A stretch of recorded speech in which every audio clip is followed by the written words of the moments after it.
So she's not going to do that. Well, welcome everybody. It's my pleasure to introduce Rana Ezzeddine. I've been working with for a couple of years now. So Rana got her PhD from Montpellier, Montpellier University in 2015. And then she moved on to MIT, where she has been a Gear Fellow for the last couple of years. And then in January next year, she'll move to University of Florida, where she started as an assistant professor. And today she'll talk about stellar archaeology and Thank you so much, Therese. I'm very happy to be here to talk to you about some of the work that I've been doing for the past few years. I'd like to start by saying that this work is with all these collaborators. So I'm both an observer and theorist of stars. So in my talk, you're going to be taking a little bit of both words, basically. I'm going to start by a little bit of motivation. As humans, we're always looking for origins, and this talk is going to be a lot about origins, whether it's the origins of the stars, the origins of the chemical elements, and others. And so, as here on Earth, archaeologists dig basically for the oldest fossils to try to understand more about its history. So to understand more about its history, we stellar archaeologists basically are digging and looking for the oldest objects in the Milky Way galaxy and the universe. These are the oldest stars to try to understand its history. So our story starts, as with everything else, with the Big Bang.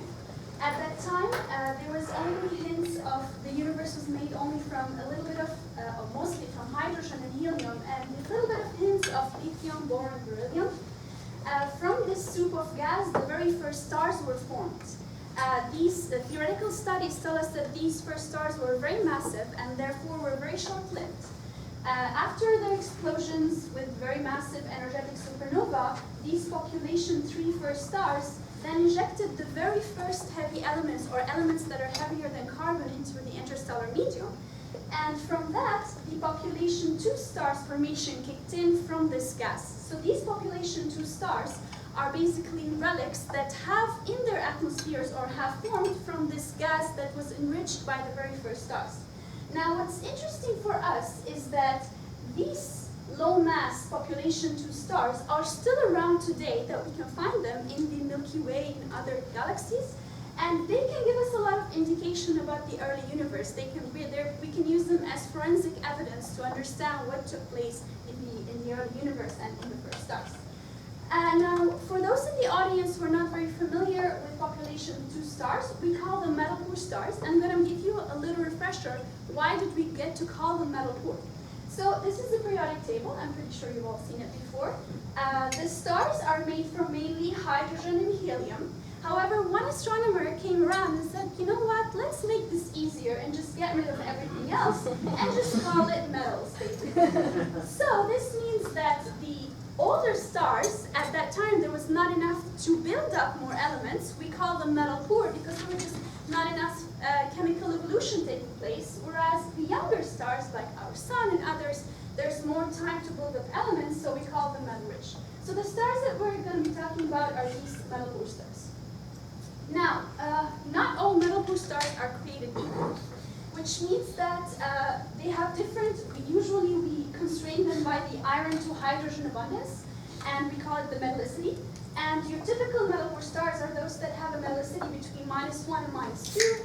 As we go toward even lower and lower metal poor stars, you have your very metal poor stars between -2, -3, extremely metal poor stars, ultra metal, hyper, mega, even ridiculously metal poor stars. But of course, we have not yet detected any ridiculously metal poor stars. We have, however, detected 3 mega metal poor stars, one of which just recently has been found to find iron lines in it. So this is the most iron metal poor star for which actual iron lines have been detected for the very first time. So this is still a young field that we're discovering more of these stars more and more.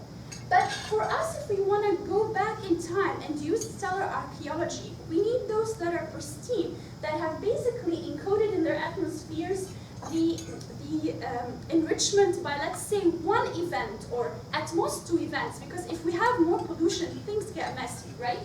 So we can kind of divide them like this. There is no direct way to say if, for example, a -3 star or a -2 star, how many enrichment events does it have that led to its current composition. However, some theoretical work tells tells us that as we go towards more metal poor stars, so like the hyper metal poor stars or ultra metal poor stars, then those have a much higher probability that they're basically enriched by the supernova explosion of a single first star, which will make it easier for us to use it to understand more about these first stars. So I'm going to be focusing more on these types of stars, at least for the next part of my talk. So this is an outline of my talk. I'm going to be telling you how I use these tools, which are the metal poor stars, to understand the conditions of the first stars in supernova explosions by telling you about recent results that I've got of a really cool hypermetal poor star at -5, how we can use them to better understand stellar physics, and how we use them to understand more the arc process formation of the heavy elements, and updates from a really cool collaboration that we just started. So let's start with the first stars. One of the open questions that I'm interested to answer using metal poor stars is, what were the properties of those very first star progenitors of these stars? So what were their masses? What were the supernova explosions like? And what were the mechanisms? Theoretical studies, so as we established, those stars were no longer around, right? So theoretical studies have told us that the first stars could have exploded with many different mechanisms, either with core collapse spherical supernova, or with magnetars with much higher energies and which emitted jets, or with, for example, pair instability, those for very, very high masses. In order to constrain these, we need to know the IMF, right? So you think, okay, let's just look at the IMF. Maybe that's constrained. Not really. This plot here shows the mass range that all the theoretical studies have predicted for the very first stars. You can see that from 2000 to 2016, the masses range from less than 1 to more than 1,000 solar masses. So from a theoretical point of view, these are not very well constrained. Observationally, we can take a different look at this, basically by using stellar archaeology. So to reiterate, the way we do stellar archaeology is we observe these low mass stars and their chemical compositions, and then trace them back to the star-forming gas cloud, which was enriched by, let's say, a single first star. By comparing those, we can then find the results or maybe infer some properties of the first stars. So this is an example that has been done by Vini Placco et al. In 2015, who looked at the 21 most metal poor stars at the time. There was only 21 of them that had metallicity below -4. And this is an example of two stars that he looked at. So what you're looking at on the y-axis is the log of the abundances as a function of the atomic mass of different elements.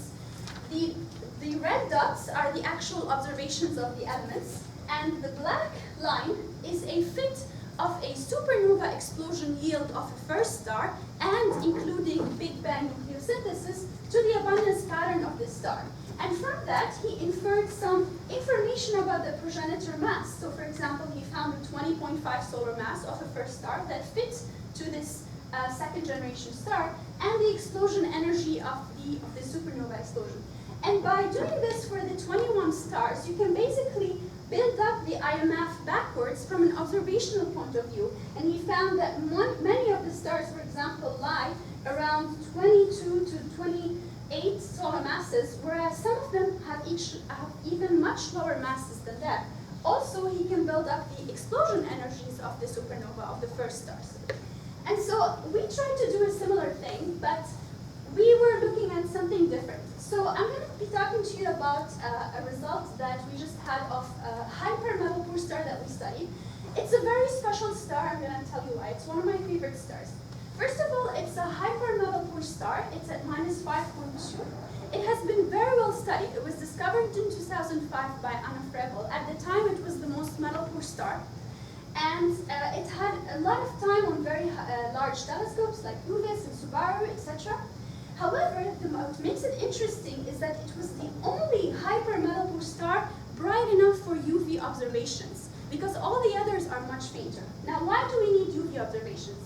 Here again, I show the log of the abundances relative to iron of this star as a function of atomic number, its abundance pattern. And then what people try to do is to fit this, again with the same exercise, by the supernova explosion yields of a first star progenitor. You can see that while this is more or less constrained at the light elements, it was not very well constrained in the heavy elements region. And the heavy elements are important because they are explosive materials, which means that elements like zinc, chromium, titanium, they are formed during the explosion, so during the supernova explosion. So if we can find more measurements of these elements, we can then constrain how did the explosion take place. But we didn't have a lot of measurements, we had mostly upper limits. However, which is really difficult for metal poor stars, right? So measuring these elements in metal poor stars, they have teeny tiny lines that you can barely measure anything. But we do have strong lines in the UV. So if we go toward the ultraviolet, there are some stronger lines. And this is what we did. We got a UV HST cos spectrum of this star. And we detected for the very first time a zinc line at 2138. Now what was interesting in not just the detection of the zinc line for the first time in a hypermetal star, but it was the measurement of the abundance relative to iron, which we found to be highly enhanced. How would the star basically produce this much zinc relative to iron? This is all in the explosion mechanism, right? We need an explosion mechanism that would just eject the zinc outwards. And in fact, to give you more, to put this into perspective, zinc has been problematic. People, or if you plot basically the zinc abundance as a function of metallicity, you see that zinc is always increasing as we go toward lower metallicity stars. So how can zinc be enhanced like this? The way we did this is we then refit the abundance with a more energetic aspherical jet-like supernova explosion. And you can see here that the zinc abundance, as well as other elements like, for example, titanium, are more constrained with these aspherical supernova explosion. And to make this even more stick, basically, we did a Monte Carlo fitting of 10,000 different models using just spherical models to try to fit the abundance pattern. And these were taken from Haber and Woosley from StarFit. We find that no matter how we do the fit, we are never able to fit the zinc abundance of the star. So it has to be something more energetic. Now let me show you how it goes. The way that then an aspherical explosion would do is basically at the end of its life, the star would collapse, but at the time of the collapse, it will eject these jets, and along these jets, you will have part of zinc and iron get ejected outside, but more zinc than that. Additionally, as you can remember, these stars were highly enhanced by carbon, oxygen, and nitrogen. We call them carbon-enhanced metal poor stars. So even in this jet, this also ejects more carbon and oxygen. So basically, this is ejecting these important elements that we're seeing outside. And what's the difference between a typical spherical explosion is that the entropy is much higher. So the entropy allows these jets to take place. And so basically, we have kind of a first evidence that the very first stars might explode with aspherical supernova explosions. But what does it mean for people who don't care about explosions? What does it mean for the chemical enrichment? Let's say many of the first stars have exploded with aspherical supernova explosions that emit these checks outside. We know that the first stars formed in these small mini halos, right? And these mini halos were more or less close to each other. What if the elements of the first star got ejected and entered into the neighboring mini halo? And then our star, HE1327, basically formed in this neighboring mini halo. This is what we call external enrichment. Now, why is this relevant, or why are we thinking even about this? If we look at the abundances of the oldest stars, like these below -4, the abundance spread is just so large that it tells us that there are more than one formation mechanism taking place. You know, so what if, for example, this could be an indication that an external enrichment scenario is taking place for this star, whereas maybe an internal scenario is happening for another star. And this did not come from me. In fact, there are theoretical studies that, for example, by Smith et al. And John et al., who showed that indeed, in the early universe, there is a possibility to have external enrichment formation of the star, or ex-situ formation.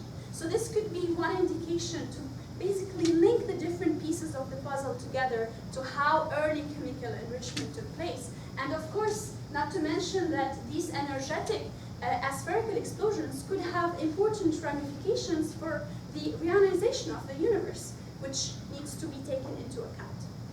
So this is the result of our our first stars, and I hope that I've convinced you, and I'm happy to talk to you more about it later on. Now I'm going to move to how I use metal poor stars to understand stellar physics, especially the modeling of abundances. So, the fundamental tools of our research that we use as observers is using the optical or UV high-resolution telescopes, and then from that we get a spectra. But in order to get the abundances of the stars, we need to couple these with the line strengths, atomic data that are relevant to the stars, stellar atmosphere models that actually produce what's going on in the star where the line formation is taking place, and radiative transfer code. Now, one big misconception that non-observers think is that, oh, you guys measure abundances. We don't really measure abundances. They are not measurable quantities. We model them. So our abundances are only as good as our radiative transfer codes. So the more realistic these radiative transfer codes are, the more realistic our abundances are. But of course, when we're measuring the abundances of a large number of stars, what we need to do is make assumptions that make our lives better and make things easier. So some of the assumptions that people use for stellar spectroscopy is assume that it's a plane parallel atmosphere, which means just divide your atmosphere into plane parallel instead of being fully spherical. They assume that the atmosphere is homogeneous, it's stationary, which means it's not time dependent, it's in hydrostatic equilibrium, it's in 1D rather than a full 3D, which, as you may assume or may understand, that it makes things much more complicated. And however, one of the more common things that people assume is assuming local thermodynamic equilibrium. Let me tell you more about this. So, in local thermodynamic equilibrium, or LTE, if you look into a small volume of the stellar atmosphere, we assume that matter is in equilibrium with the radiation field. What this means is that the properties of the gas at this point can only be explained as a function of temperature and pressure, which is not a big deal, right? Because if you look at a small volume, things are not changing a lot, right? If the opacity is large enough, then the electrons could not be going crazy for example, as compared to a less opaque environment. And this is okay for some type of stars, such as main sequence stars.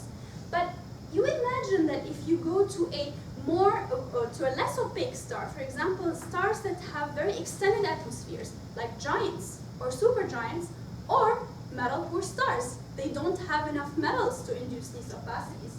In this case, we're going to have to be in non-equilibrium. We need non-LTE calculations.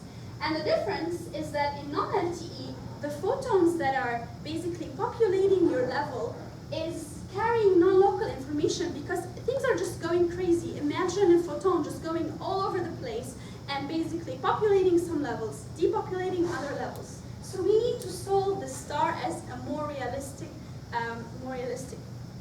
sense by including all the radiative processes that could take place, as you see here in the diagram of different energy levels. And this is one electron, and just it gets populated by different radiative interactions and collision interactions. So again, to give you a little bit more perspective into this, realistically, if we want to model or determine the abundance of a line in LTE, we need one line, one transition, all the atomic data there gives us the abundance. If we want to do this in non-LTE, we need this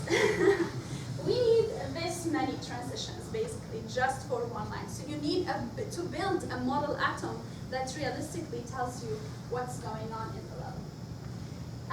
However, this is important, and you might tell me, why do you want to do that? I will show you.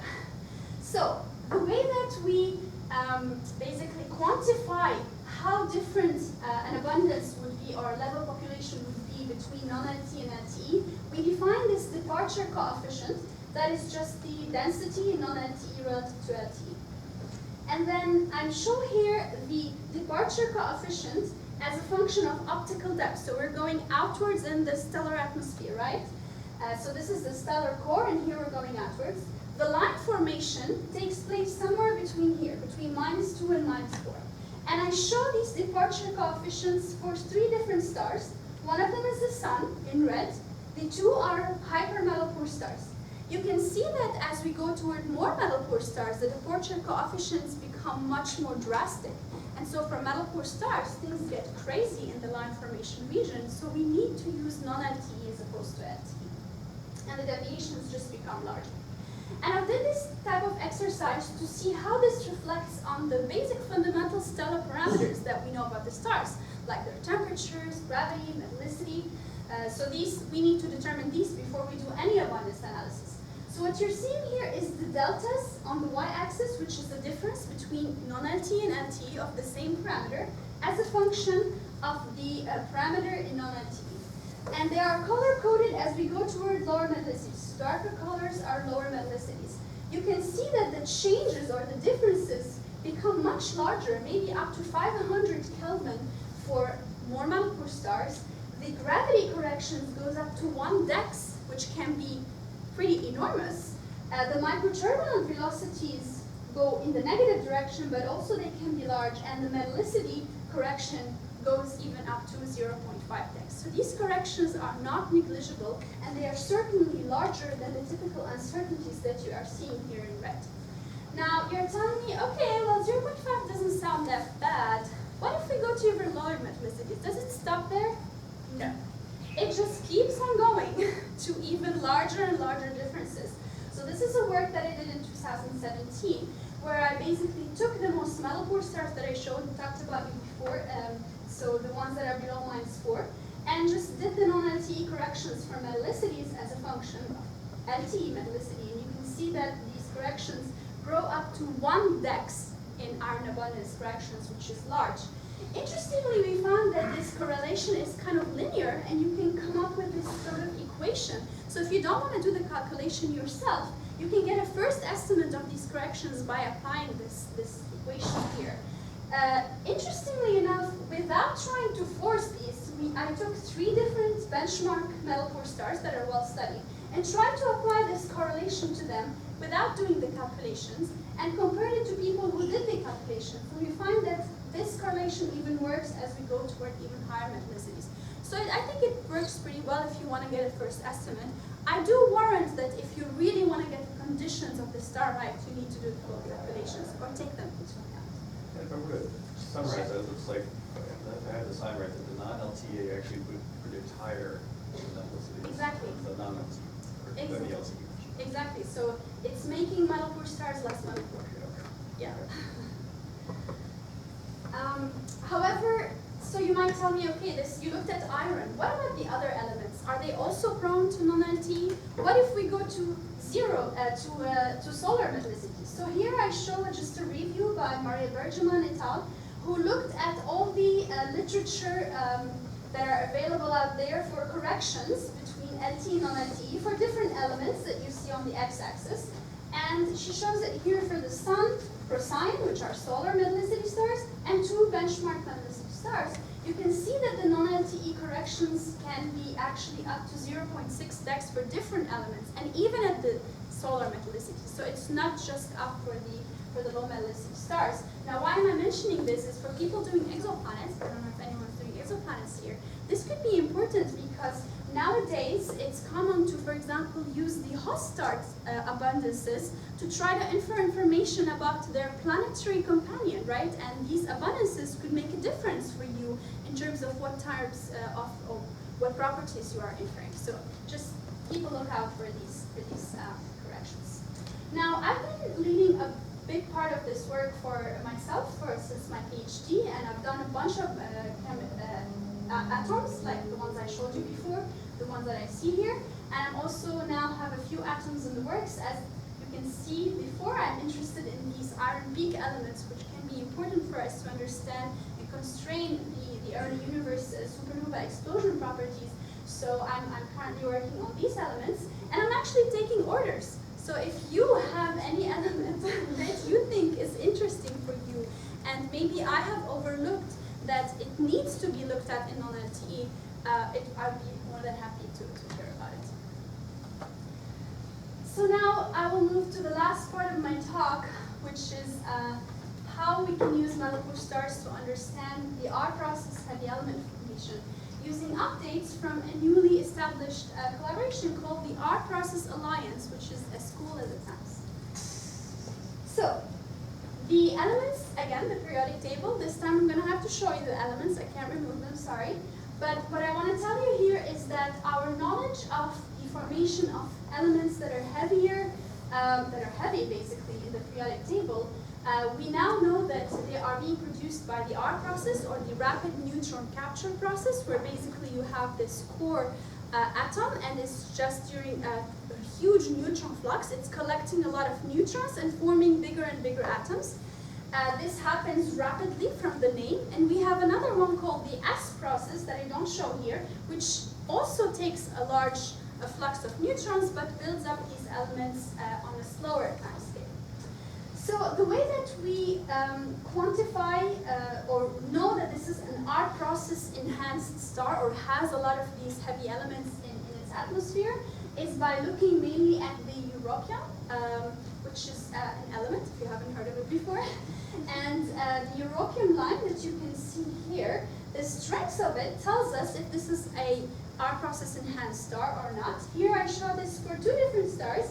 HE1523 is one of the first R process enhanced star, and you can see how strong the europium line is in it, inferring that this is indeed an R process enhanced star, whereas the blue shows us that the other one is not. Now, what is interesting about the R process, and why do we care about it? Well, there's many reasons, but one of this is that it's actually a universal process. So what you're seeing here is the log of the abundances as a function of atomic number one more time. And the red dots are the abundance measurements of an R process enhanced star. And the blue line is that of the R process star in a solar, or in the sun. You can see that this is not a match the dots game. This is a very good agreement. This is a metal poor star, and the other one is the sun. So in these two different types of star, one of them is metal poor, so it formed a long time ago, and the sun is more recent.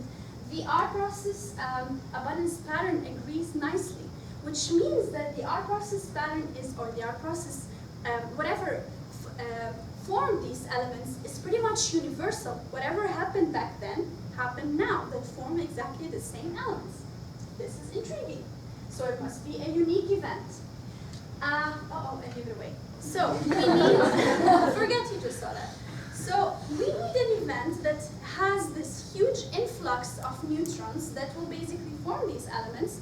And theoreticians have been telling us for a long time that supernova explosions just cannot form this amount of neutrons. We need something more energetic, something that has a lot of neutrons. Well, neutron stars, neutron star mergers, okay, this could happen. For a long time, people were like, no, it's probably not going to happen, but then it did happen, right? So on the 17th of August 2017, LIGO and Virgo detected the first binary neutron star merger gravitational wave discovery.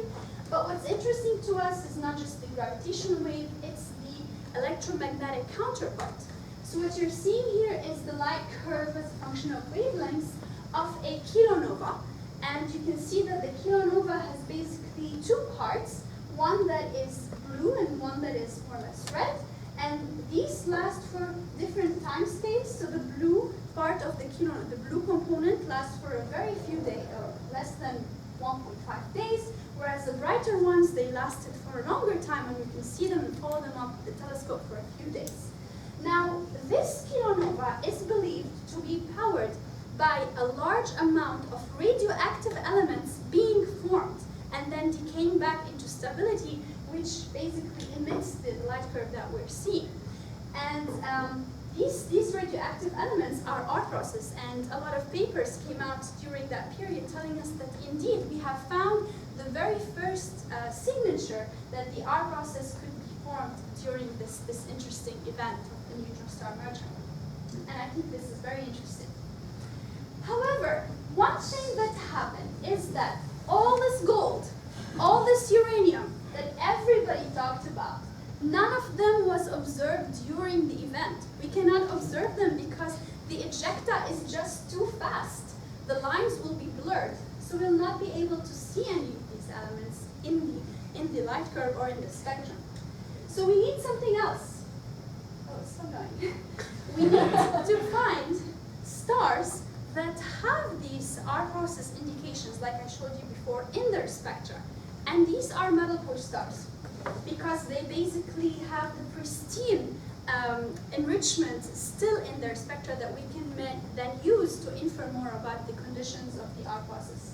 Therefore, Teresi and I and others are core members of a new collaboration called the R Process Alliance. We think that this is gold time to basically start looking for these metal poor stars that show enhancements in this.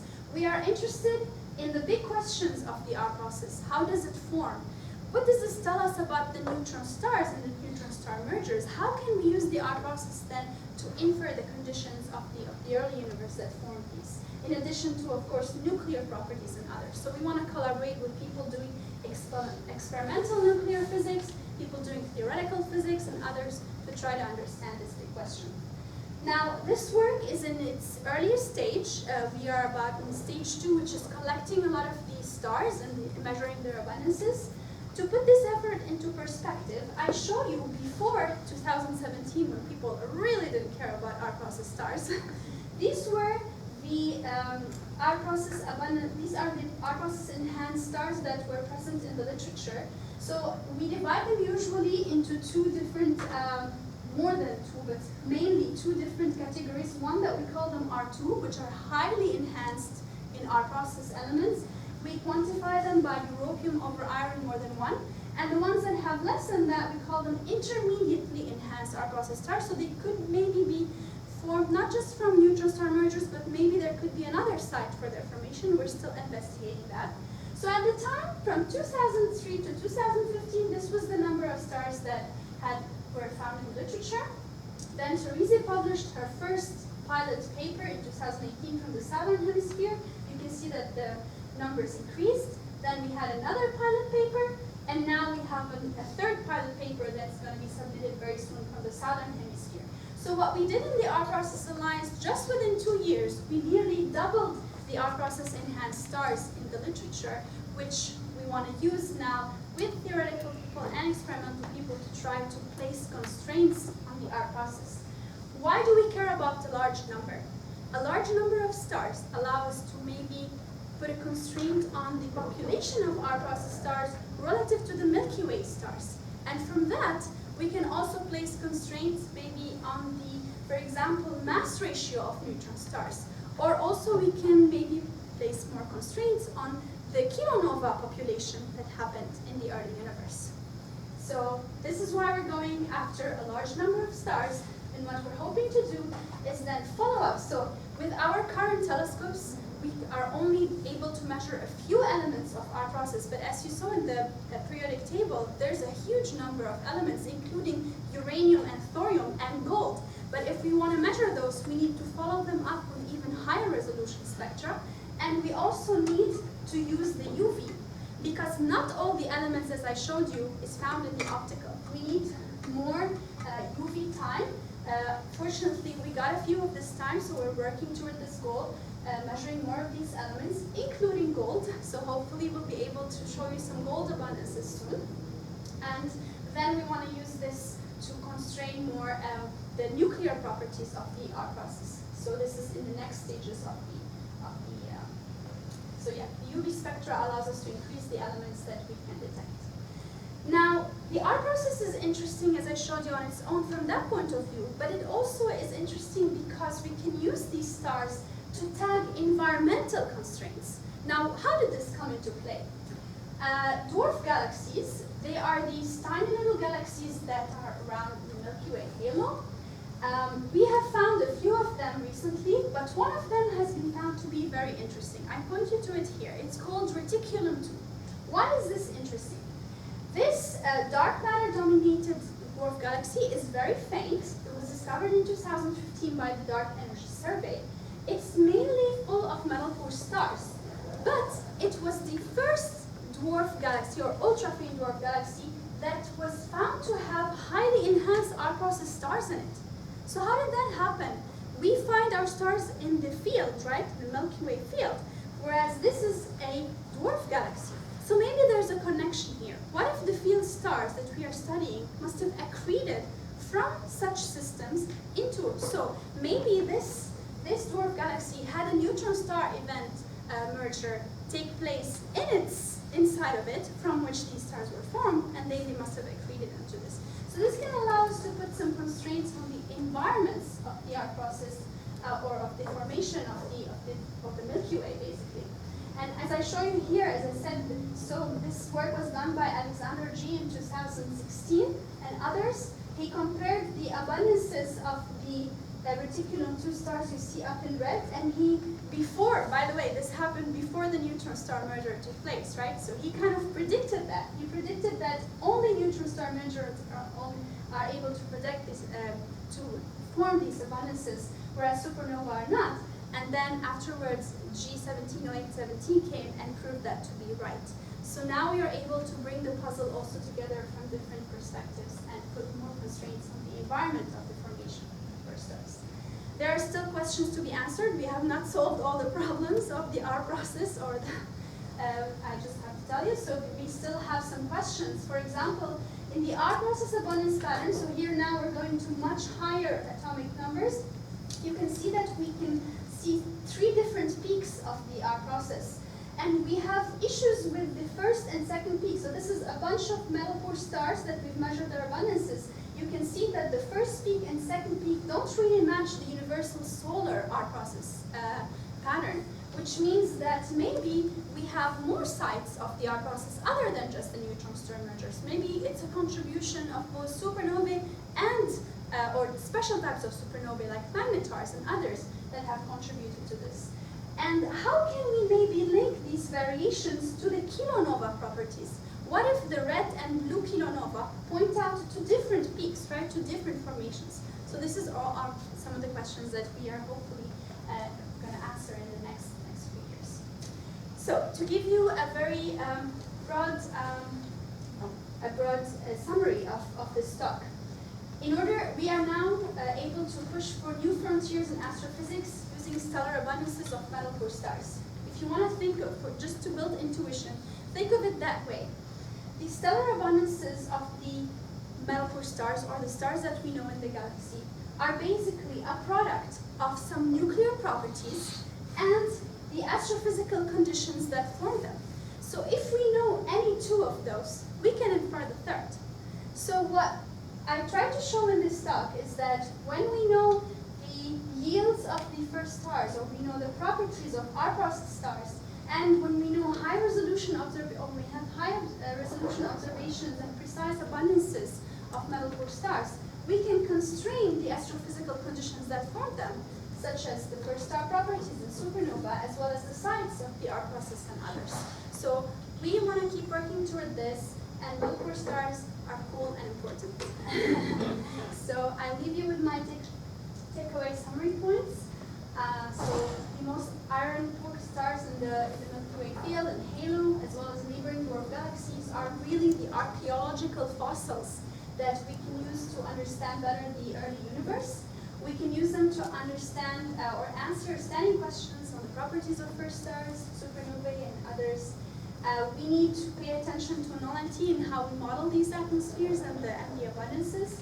And we need to keep digging for more metal poor stars. Thank you so much.